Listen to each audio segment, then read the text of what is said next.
So as I have discussed the fast, that means fast part हमें editorial part discuss कर देते हैं, that is the 20th of 4, that means April 20th April the fast part it was discussed. So this would be the second part, and as I said in the morning session as well, it would be better to have a continuous effort যদি আমি দবা to 1 year continuous effort in newspapers and all that current affair, that would be enough to crack this exam, that is UPSC and other PCS exam as well. So in this section I will talk the rest of the part of Indian Express which I left there in the morning session. So it was, first of all I will discuss here from the, like, this map is every day you have been also watching in the paper every day. That one is coming from the West Asia, and this is West Asia. In for the Indians people, this would be the West Asia, and for the European people, this is the Middle East. Now see, each year UPSC हर साल ऐसे question पूछ रहा है जो मतलब mapping वाला जो क्वेश्चन है हर साल पूछ रहा है. तो यहाँ से आपको क्या करना है, जैसे कि आपको ये गाजा स्ट्रिप यहाँ पे है, बस इसको आप नोट बना लेना यहाँ पे कि yes the Gaza strip is share, it shares border with Israel, it share border with Egypt, it shares border with Mediterranean Sea. So that is the, now you have to remember. And those places, that is the what, like the where the migrants are staying, the camp, important camps, migrant camps there, because they are also asking such kind of important camps. For example, the camps, migrant camps, they are also asking the migrant camps there. And West Bank, here you can see West Bank, that is the Jerusalem, is the capital of, for the, they both are claiming for the capital. Here is the Dead Sea. Dead Sea also there. Jordan, the borders being shared with the Israel and Jordan के बीच में एकदम आप देख सकते हैं यहाँ पे आपका बचाया कौन सा है, ये डेड सी हो गया. Dead Sea is important because here is but आपको limestones, salt, these are the minerals comes from but this particular region. And also part of the Rift Valley, African Rift Valley runs through these particular regions up to the Turkey border. तो ये भी आपको याद रखना पड़ेगा. And Jordan also garment sector में ना बहुत अच्छा परफॉर्म कर रहे हैं जॉर्डन आजकल. तो garment, specially the sports garment here produce, and they are sharing also with Israel. The border is being shared with Israel and Saudi Arab as well. So that is from the mapping part here. Then we will comes to the next mapping part, and recently the Palestine. Palestine means what? Two nations here becomes, that is the Gaza and like West Bank. इन दोनों को मिला के हम बोलते हैं Palestine. The Palestine is not a UN member because UN has not clarified और not accepted कि पाकिस्तान एक ऐसा देश एग्जिस्ट करता है, ठीक है, मेंबरशिप के लिए. वो ऐसे कुछ नहीं है. बाकी देखो बहुत सारे लोगों ने सपोर्ट कर लेता है. तो USA has blocked that one, the membership of the UN. 15 national that is the Security Councils drafted a resolution that is the Thursday that would have recommended for the 193 member of the UN General Assembly for the state of Palestine to admit the membership into the United Nations. The resolution got 12 votes in favor, with Switzerland, UK abstaining and casting its vote to be adopted. The draft. तो इनको क्या था? Obviously, I would say any of its 5 permanent members like the China, France, Russia, and United States to be adopted. The drafted resolution requires at least 9 council of member voting in favor. तो जो council of member है जो 15 इनमें से vote चाहिए. With no vetoes by any. तो मतलब अगर किसी भी मेंबर को यूनाइटेड नेशन का मेंबर बनना है तो जो 15 सिक्योरिटी काउंसिल है ना मेंबर, इनमें से एटलीस्ट 9 आउट ऑफ 15 चाहिए. उसके बाद जो आपका जो 5 परमानेंट कंट्रीज है ना, ये जो 5 परमानेंट कंट्रीज है इनमें से कोई भी वेटो अगर लगाएगा तो भी फिर मेंबर नहीं हो पाएगा. तो ये अच्छी बात है. यहाँ से आपका एक क्वेश्चन मिल जाता है, बहुत बढ़िया क्वेश्चन. यहाँ से एक आप पीटी में क्वेश्चन बना सकते हो. यहाँ से भी एक क्वेश्चन आप बना सकते हो, बहुत बढ़िया क्वेश्चन. यहाँ मैपिंग पे भी बन जाएगा, यहाँ पे एक क्वेश्चन आ जाएगा. तो 2 क्वेश्चन तो ऐसे आपका बन जाएगा, ठीक है. अगर हम इंडिया की बात करें तो देखो यहाँ पे UN as state granted by the general assembly in 2012. That means currently जो पैलेस्टाइन है ना, non member observatory states UN का. It's not a member, it's observatory member, ठीक है, पैलेस्टाइन. क्योंकि Palestine as a nation US तक कभी नहीं चाहेगा. क्योंकि US and western countries they have made the Israel. तो ठीक है, यहाँ पे आपको so is having only observer status, तो यहाँ से बहुत बढ़िया क्वेश्चन बनेगा। ठीक है, बहुत बढ़िया। तो ये इंडिया अगर देखेंगे तो ये इंडिया ने तो मान लिया कि हाँ ऐसे देश एग्जिस्ट करता है। तो अगर आप इंडिया में पूछे ना कि whether India has recognised the Palestine as a nation, yes India has recognised, India having its own embassy also there. तो ये आपका वाला ये वाला पार्ट हो गया। ठीक है, तो मालदीव्स वाला पार्ट अगर हम देखेंगे, देखो इनका प्राइम ये जो प्रेसिडेंट था वो जेल से बाहर आ गया, क्या हो गया, ये हमारा मकसद नहीं है। सिंपल, मालदीव्स के साथ हमारा क्या रिलेशन है। ठीक है, जैसे कि आपको सबको पता है कि recent we have having some sort of not very good relation with the Maldives because of the like statements coming from the top leader of the, and that to the president of Maldives who is a pro China leader। तो इसलिए हमारे साथ ऐसे कुछ खास relation मतलब खराब भी नहीं हुआ और उतना अच्छा भी नहीं है। मतलब अगर मतलब अच्छे से देखे ना, सही से बोलूँ तो ये मतलब we are not having that much of cordial relation which use to be earlier. इनके पहले जो प्राइम मिनिस्टर प्रेसिडेंट था उनका, सॉरी, तो उनकी टाइम पे जो था ना वो वाला रिलेशन हमारे पास अभी नहीं रहा। ठीक है, चलो फिर देखते हैं। देन यहाँ पे एक वॉल्केनिक इरप्शन दिखा है कि दैट इज व्हाट रुआंग। तो ये वाला क्वेश्चन आपको पूछ सकता है कि हाँ रिसेंट लेक ये जो रुआंग एक्टिव वॉल्केनो कहाँ पे, देखो it's not this is Indonesia and one of the highest, Indonesia is one of the highest. अगर आपको पूछे दुनिया में ऐसा कौन सा देश है जहाँ पे सबसे ज्यादा एक्टिव वॉल्केनोस है, तो ये इंडोनेशिया। ये कहाँ पे है, इंडोनेशिया। वन होता है यहाँ पे क्राकाटोआ है, आपको सबको पता होगा। इफ मतलब बहुत सारे लोगों को ये भी पता नहीं होगा भी, बट जिन लोगों ने नए नए हैं उनको लेके भी बता देता हूँ। ये जो क्राकाटोआ है ना, Krakatoa, this is one of the deadliest volcanic eruption took place in 1980s। it was शायद not 1880s, sorry, it was 1880s पे एक बार बहुत मतलब खतरनाक वॉल्केनिक eruption हुआ था यहाँ पे क्राकाटोआ, जिसको विसुवियंस टाइप ऑफ वॉल्केनिक eruption बोलते हैं। तो apart from this one that is रुआंग, we are having Krakatoa, we are having Merapi mount, Merapi also one of the deadliest active volcano of Indonesia। तो ये जो क्राकाटोआ ये बिल्कुल सुंडा स्टेट पे है, सुंडा स्टेट, माउंट मेरापी वहीं पे आस पास पे है, माउंट बोर्नियो भी है, माउंट ओंगोंग है, ये आपको बहुत इंपॉर्टेंट है माउंट ओंगोंग। तो these are the active volcano. Mount Semeru भी है यहाँ पे, सिमेरू। तो ये सारे एक्टिव वोल्केनो इधर है। ठीक है, तो इसको भी आप याद कर लो। तो माउंट सिमेरू है, mount Merapi, Krakatoa, Angong। So these are the important active volcanoes also there. Why these active volcanoes lies there? Because of the tectonic effect, because of the tectonically active region from the both sides, three sides of this Indonesia is the one of the highest number of island। मतलब अगर किसी के पास सबसे दुनिया में सबसे ज्यादा islands है ना, तो ये इंडोनेशिया है। आइलैंड्स सबके सबसे ज्यादा किसके पास है आइलैंड, ये भी इंडोनेशिया। सबसे ज्यादा एक्टिव वॉल्केनो किसके पास, ये भी इंडोनेशिया। तो ये वाला आपको चीज, और ये वाला यूपीएससी ओपीएससी ने भी लास्ट टाइम पूछा था, यूपीएससी में भी पूछा था ऐसे क्वेश्चंस के। इंडोनेशिया आपको सबको पता है कि कैपिटल रिसेंटली चेंज कर दिया, और यहाँ पे भी and also one of the world largest Muslim country. Okay, तो इंडोनेशिया ये वाला मैपिंग भी हमने देख लिया। तो मैपिंग दोनों क्वेश्चन यहाँ पे हो गया।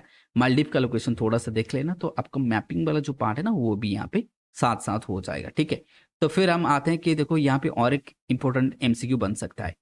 देखो आपको सबको पता है कि एज वी आर अवेयर, तो Israel and India is having pretty good relation. ठीक है, तो रिलेशन तो अच्छा है, उसमें कोई दिक्कत नहीं है, लेकिन सोचो कि प्रीटी में कैसे क्वेश्चन बन सकता है, क्योंकि अगर यहाँ पे क्वेश्चन बनाएगा ना, कैसे बनाएगा।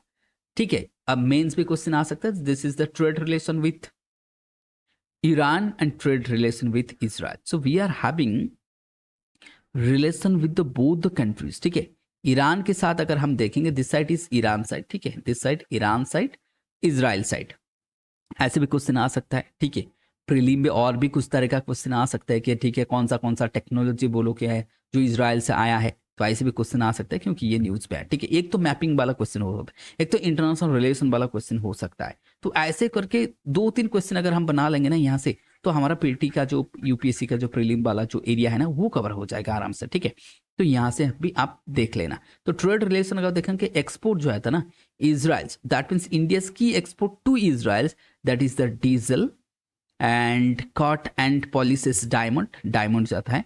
और इंडिया का जो इंपोर्ट इंडिया करते हैं वो रॉक डायमंड करता है, यहाँ से पॉलिश होके जाता है, एंड पॉलिश डायमंड्स। तो ये डायमंड का बिजनेस बहुत चलता है। Apart from that we are having the export that to be what 8.4 billion and import is 2.3 billion. That means we are having trade surplus with Israel, with both the countries, with both that means here when it comes to the what, there is export from India to Iran 1.03 billions.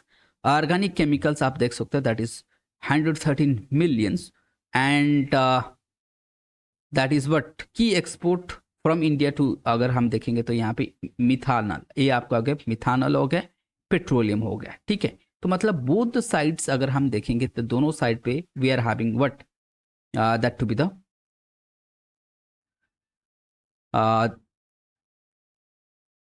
we are having both side trade surplus. With Israel we are having trade surplus, with Iran as well trade surplus. तो दोनों के साथ हमारा जो trade है ना वो surplus है, बस इतना हमें याद रखना है। और कौन सा जा रहा है, जैसे कि इनके साथ डायमंड हो गया, डिफेंस भी होगा, defence ties we are having very good defence ties हो गया इनके साथ ठीक है। ऑर्गेनिक वगैरह फर्टिलाइजर ये सारे जो भी है ट्रेड तो पहले से थोड़ा कम हो गया अभी, क्योंकि why because as the USA has frequently imposed or used to impose the what restriction and the अब सबको सैंक्शन वगैरह जो लगाते हैं ना, इसके चलते थोड़ा बहुत ट्रेड का जो मूवमेंट है वो कम हो गया, बाकी इट्स फाइन। तो यहाँ से भी आप एक प्रीलिम क्वेश्चन ऐसे बना सकते हो, ठीक है, ट्रेड के ऊपर कर लेके एक प्रीलिम में and means both way you can also make the from both way you can make the questions from this particular region. And I think this would be the pretty good idea to have the each day some sort of prelims and mains question अगर यहाँ से हम रोज बनाएंगे ना, ये हमारे लिए बहुत अच्छा रहेगा। तो इसलिए आपको क्या करना पड़ेगा, you have to join to our Telegram channel and WhatsApp group as well. Okay, Telegram channel का जो लिंक वो आपको डिस्क्रिप्शन बॉक्स पे दिया गया है, वहाँ पे आपको ज्वाइन कर सकते हैं। And I am thinking to have that sort of idea, ऐसे क्यों इम्प्लीमेंट करूँ आगे जाके, आपको लिए बेनिफिट रहेगा सबके लिए। Comes to the monetary policy committee, देखो यहाँ पे उन्होंने क्या बोला कि एमपीसी ने बोला कि प्रेडिक्ट्स के स्ट्रॉन्ग इकोनॉमिक ग्रोथ, ठीक है, स्ट्रॉन्ग इकोनॉमिक ग्रोथ हो जाएगा, इट्स वेरी गुड। बट आपको यहाँ से प्रीलिम क्वेश्चन कैसे बनाना है कि मॉनेटरी पॉलिसी कितना मेंबर होता है, 6 लोग होता है, आरबीआई से 3 आता है, 3 आता है गवर्नमेंट की तरफ से, तो 3 लोग आते हैं आरबीआई की तरफ से, 3 लोग आते हैं गवर्नमेंट की तरफ से, तो 6 आदमी बैठते हैं। चेयरपर्सन को होता है obviously the chairperson of that is the word governor of RBI chairperson, उनके पास वेटो पावर भी होता है। And RBI monetary policy committee is having the rights to what manage the inflation. Okay, इनके पास क्या है कि इन्फ्लेशन मैनेज करना है एंड इकोनॉमिक ग्रोथ को स्पॉर करना है, बस इतना ही आपको याद करना पड़ेगा। नेक्स्ट, चलो नेक्स्ट स्लाइड पे मूव करते हैं। And I would urge everyone to what do such kind of exercise and that would be pretty good exercise I would say. Now next come to the ONGC, ठीक है। तो यहाँ पे जो question बनेगा कौन सा प्रीलिम में कैसे में, तो Venezuela. Now let's say if I make a questions के फ्रॉम के how many from which of the following countries India does not are getting the oils, तो पहले बात है कि वेनेजुएला ओपेक का मेंबर है, ठीक है, ये ओपेक का मेंबर हो गया। ना लेट से काल एक प्रीलिम, अगर काल कोई भी एक एग्जामिनेशन एग्जाम दे रहा हूँ आप, वहाँ पे एक क्वेश्चन बन गया कि which of the following nation from where India does not import the oil, तो यहाँ पे वेनेजुएला इंपोर्ट करता है, यूएई, सऊदी, ईरान, ये सारे के सारे जो मतलब ऐसे आपको थोड़ा बहुत कहीं पे भी क्वेश्चन बन सकते हैं। तो हमारा टारगेट है कि हाँ ठीक है वेनेजुएला से भी ऑयल हम मंगवाते हैं, लेकिन थोड़ा बहुत अभी सैंक्शन यूएसए ने लगा दिया, तो सैंक्शन के चलते यहाँ पे देख सकते हैं कि that is the by what हुम यूएसए ने थोड़ा बहुत सैंक्शन लगाया, तो हमें थोड़ा कट ऑफ करना पड़ेगा। अब बस उतना ही हमें याद करना है, ठीक है। चलो फिर आगे स्पोर्ट्स वाला वो तो हम नहीं पढ़ेंगे, तो बाकी वो भी फिर आईपीएल नहीं चाहिए। Now comes to the environment, this is very important part. तो ये वाला पोर्शन आपका बहुत इंपॉर्टेंट पार्ट रहेगा, अगर आप देखोगे तो this is very important part. Ecology part पे अगर हम पहले बार यहाँ पे तो नैनो यूरिया के बारे में देखो, जिसको ना गुण हो over the nano urea. What exactly meaning? See, essence क्या है आप सबको पता है, and everybody aware of the fact that what nano urea, the government is trying to promote the nano urea. Nano urea is 2 type, one is the general nano urea and one is nano urea plus. So 2 type of nano urea is there, one is nano urea and one is nano urea plus, ठीक है, 2 तरह का nano urea होता है। पहले बात, urea जो होता है वो ऑर्गेनिक फर्टिलाइजर होता है, एंड वाई मतलब we are producing more urea because Indian soil is deficient of nitrogen, ठीक है। और नाइट्रेट एंड नाइट्राइट दोनों आपको सबको पता है कि नाइट्रोजन क्या होता है, फ्री नाइट्रोजन। तो ये जो नानो यूरिया दे आर स्पेशली क्या होता है, लिक्विड यूरिया होता है. And when the government started producing the nano urea, that time we were having the nano urea 30 to 50 nano scale. क्या होता है 30 to 50 नैनोमीटर, जिसको हम बोलेंगे क्या 30 to 50 नैनोमीटर. सबको पता है 1 वट 9 to the power -10 होता है. ये होता है नैनो. 1 नैनोमीटर क्या होता है 1 into 9 to the power 10. ठीक है, ये होता है 1 नैनो स्केल. तो इनका जो नैनो स्केल है ना nano urea, that is the 30 to 50 nano scale. ठीक है, नैनोमीटर जिसको हम बोलेंगे नैनोमीटर. तो ये वाला आपको पूछ सकता है कि जो नैनो यूरिया है इसका क्या है metre, 30 to 50 nanometre. Nano urea कैसे होता है, लिक्विड होता है. तो generally as you might have heard about, and if somebody is having, अगर किसी ने भी खेती वगैरह किया है तो उनको भी पता चला है कि हाँ जो यूरिया होता है ना, जनरल यूरिया, वो तो सॉलिड होता है. ठीक है, इंडस्ट्रियल यूरिया जिसको हम बोलते हैं सिंथेटिक यूरिया, वो तो सॉलिड होता है. बाकी जो nano urea we are talking about, that one is the liquid urea. Now point to be discuss here is that as I said, so nano urea, nano DAP as well. Okay, nano DAP as well. तो ये market पे अभी आ गया. ना point क्या है यहाँ, debate क्या है, debate is that government has said, कि गवर्नमेंट ने बोला कि ठीक है नैनो यूरिया अब हम क्या करेंगे, अगले 3 साल तक, 2-3 साल तक नैनो यूरिया बेचेंगे, चलो इसको मार्केट पे छोड़ दो. ठीक है, मार्केट पे छोड़ दो, इसको सेल आउट करो. The government says the nano urea plus, मैंने बोला कि नैनो यूरिया प्लस, इसको कौन बना रहा है, इफको. ध्यान से याद रखना, exclusively the nano urea plus is exclusively done by the IFFCO. यहाँ पे और कोई नहीं बना रहा है. ठीक है, इफको बना रहा है ना. इसमें क्या है, नैनो एंड नैनो प्लस में डिफरेंस क्या है, देखो नैनो एंड नैनो प्लस में डिफरेंस है कि जो नाइट्रोजन का कंसेंट्रेशन नैनो में क्या था 4% था, जो नानो में क्या है 4%, नैनो प्लस पे 16% नाइट्रोजन कंसेंट्रेशन. तो this is the basic difference between the नानो एंड नैनो प्लस यूरिया. और जो कन्वेंशनल यूरिया होता है ना वहाँ पे 46% होता है. तो आपको जो नीम कोटेड यूरिया होता है ना वहाँ पे 46% नाइट्रोजन होता है. This is very important. See, एक तो होता है आपका यूरिया कितना टाइप का होता है, एक तो होता है हमने जैसे कि बोला कि नॉर्मल यूरिया, एक होता है नीम कोटेड यूरिया, जैसे कि नीम ऑयल स्प्रे करके उसको कोटेड किया जाता है, उसको बोलते हैं हम नीम कोटेड यूरिया. ठीक है, तो नीम कोटेड यूरिया में 46% नाइट्रोजन रहता है. उसके बाद आता है आपको नानो यूरिया जिसमें 4% का नाइट्रोजन होता है. फिर आता है आपका नानो प्लस जिसमें 16%. तो फार्मर अभी कहना है उनको का, अगर वो जो कन्वेंशनल यूरिया और neem coated urea they having more nitrogen as compare to this what nano and nano plus, so that is why that is not yielding so much. तो इसमें जो प्रोडक्शन लेवल है ना वो कम हो रहा है. कन्वेंशनल नानो में जो प्रोडक्शन होता है जो वो कम हो रहा है, इसलिए उनका कहना है कि हम लोग नहीं जाए. तो ये मतलब दिक्कत है. तो farmers are not willing.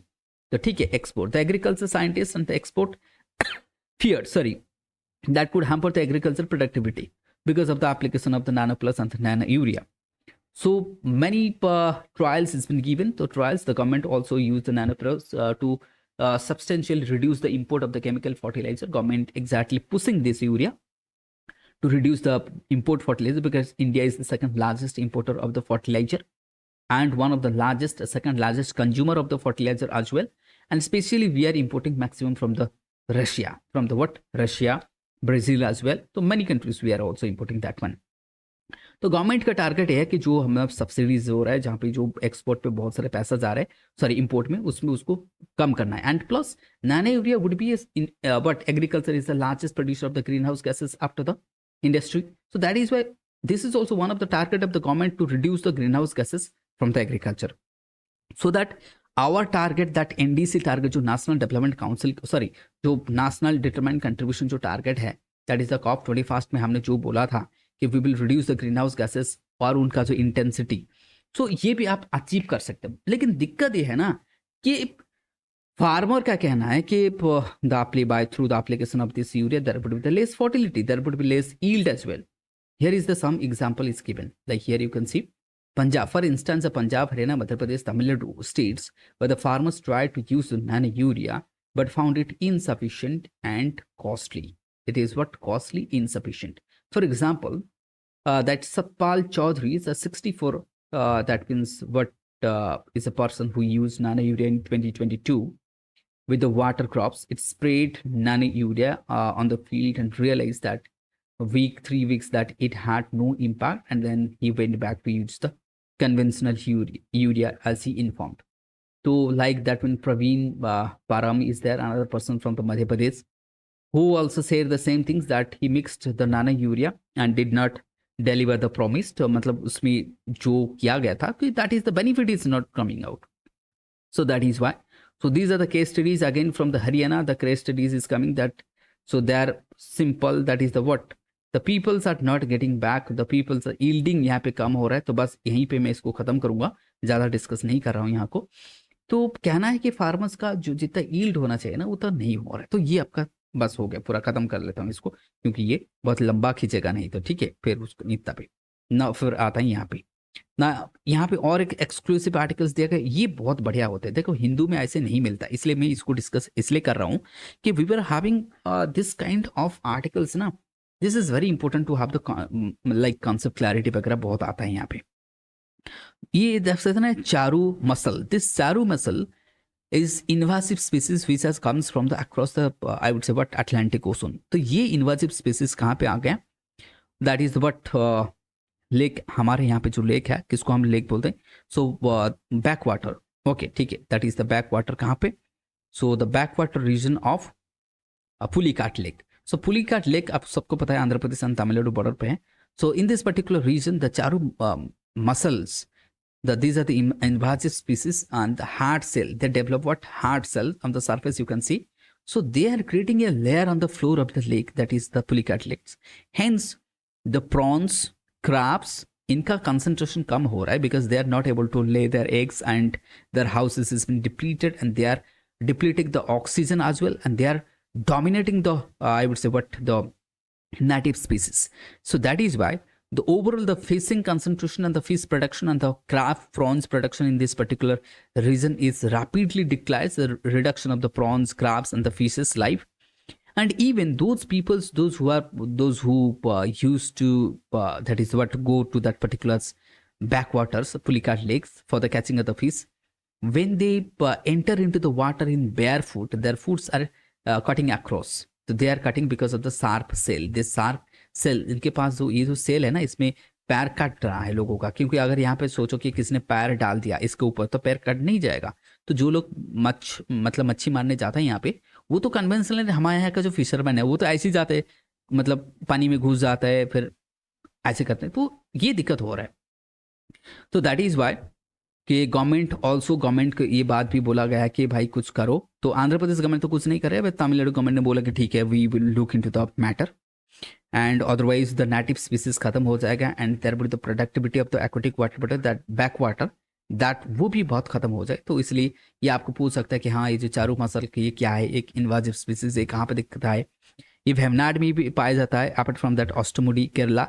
So this are the particular region that is this charru mussels found in Kerala, Vembanad, Ashtamudi. Now it's comes to Pulicat. It may found as well Chilika. यहाँ पे भी हम मना नहीं कर सकते, चिलिका के भी आ रहा है. So that is also coming for the Chilica. It's also coming to the Chilica as well. Okay, this one is also coming to the Chilica. ठीक है, तो ये चिलिका भी आपको देखने मिल जाएगा. देन अपार्ट फ्रॉम दैट ये कहाँ से आ रहा है? तो इसका जो सोर्सेज है ना, ये बालास्ट वाटर. ठीक है, तो ये जो सोर्सेज है ये बालास्ट वाटर है. तो ये आपको प्रीलिम पे पूछ सकता है कि बालास्ट वाटर क्या है ना. देखो बालास्ट वाटर क्या होता है, ये तमिलनाडु केरला पे अगर आपको पूछे ना कि why majority of such kind of invasive species are coming in and they are found in particular that is what Malabar coast and Coromandel coast because of the ballast water. Then what exactly that ballast water? Ballast water क्या होता है? ये सीप जो होता है ना, बहुत मर्चेंडाइज सीप होता है. आप सबको पता है सीप जो होता है बड़े बड़े सीप होता है. ठीक है, ये जो बड़े बड़े सीप होता है ना, ये जब पानी में तैरता है ना, इनको बैलेंस करने के लिए ये वाटर ले लेते हैं अपने अंदर, वाटर इनटेक कर लेते हैं वाटर. तो जो वाटर ये लेता है खुद को बैलेंस करने के लिए, उस वाटर को बोलते हैं बालास्ट वाटर. ठीक है, इस so that it can have the gravity at the centre of the सीप and that would be what withstand to the waves. जो सीप मतलब मिड ओशन पे जो वेव्स आता है ना, ट्रांसवर्स इफेक्ट को कम करवाएगा. क्या करेगा? जो ट्रांसवर्स इफेक्ट है ना उसको वो कम करवाता है. तो बालास्ट वाटर सीप पे यूज होता है. सोचो कि किसी एक सीप ने, नाउ वन सीप, लेट्स इमेजिन कि ये सीप तमिलनाडु से निकला और अमेरिका गया, वहां से कुछ सामान लिया, फिर आ गए तमिलनाडु. तो यहाँ पे आने के बाद वो वाटर जो खुद के अंदर जो वाटर लिया था ना उसको चेंज कर लेगा. तो वो पानी जब छोड़ेगा केरला और लेट से तमिलनाडु कोस्ट पे, उसके साथ बहुत सारे मराइन ऑर्गेनिज्म जो उन्होंने अटलांटिक ओशन और पैसिफिक ओशन से, मतलब जब when it took the water inside the sea, that would be again release back to here. तो उसके साथ साथ क्या होगा कि इन्वाजिव स्पीसीज आ जाते हैं और ये डैमेज कर रहा है इकोसिस्टम को। तो ये एसेंस हो गया। इसके ऊपर मैं एक शॉर्ट वीडियो भी बना दूंगा, don't worry for that. Then जो लैंडमार्क डिसीजन आया है ना, ये बोला बहुत इंपॉर्टेंट है। तो बॉडिक्स ने बोला कि क्लाइमेट जस्टिस, सुप्रीम कोर्ट ने क्या बोला कि क्लाइमेट जस्टिस। देखो इसके ऊपर भी एक प्रीलिम पे क्वेश्चन बन सकता है ना। Climate that means a good climate, see climate justice when Supreme Court in the recently said, so that is MK Ranjit Singh versus unions of India. इसमें सुप्रीम कोर्ट ने बोला है द ग्रेट इंडियन बस्टर्ड, जैसे कि in case of the what the Supreme Court latest ruling that great Indian bustards case MK Ranjit Singh versus the unions, okay, pushed the environment expanding the horizon of constitutionally guaranteed fundamental rights। उसने Supreme Court ने बोला, मतलब article 14 right to equality and article 21 that to be what fundamental rights of right to lifes and property. तो ये जो वाला हो गया ना आपका, ये वायलेट होता है if any region doesn't have good sort of climate, that means that region, so that is what violent of article 14 and 21। तो ये वाला आर्टिकल्स भी दिया गया। So this is also very important development in terms of supreme court and in terms of the climate justice, so that the world many countries will also follow the same. So great Indian bustard population 150 population is left in Gujarat and Rajasthan, सबको पता है। वो वहाँ पे क्या है ना कि मतलब बहुत सारे जो इलेक्ट्रिसिटी वायर जाता है वो उसकी वजह से दिक्कत हो रहा है। तो ये मैंने पहले से एक वीडियो बना के रखा है ग्रेट इंडियन बस्टर्ड के ऊपर, उसको आपने देख लेना, जो लोग नहीं देखे हैं उसको देख लेना। बाकी हमारे we are also having what that is the biodiversity act 1992 to restore the 26 million hectares of the deforested and degraded land until 2030, UN Convention, combat desertification 1992 with the clinical habitation. So these are the target we have to achieve. तो ये था आपका पूरा आज का जो second session का discussion. Hope you will have many of the MCQs, यहाँ से बहुत सारे MCQ भी बन जाएगा। एंड अगर आपको सेशन अच्छा लगा तो मतलब कमेंट कर देना, like it, share it and subscribe it as much as possible. Thank you with this. Now we will have the another session. Thank you everyone.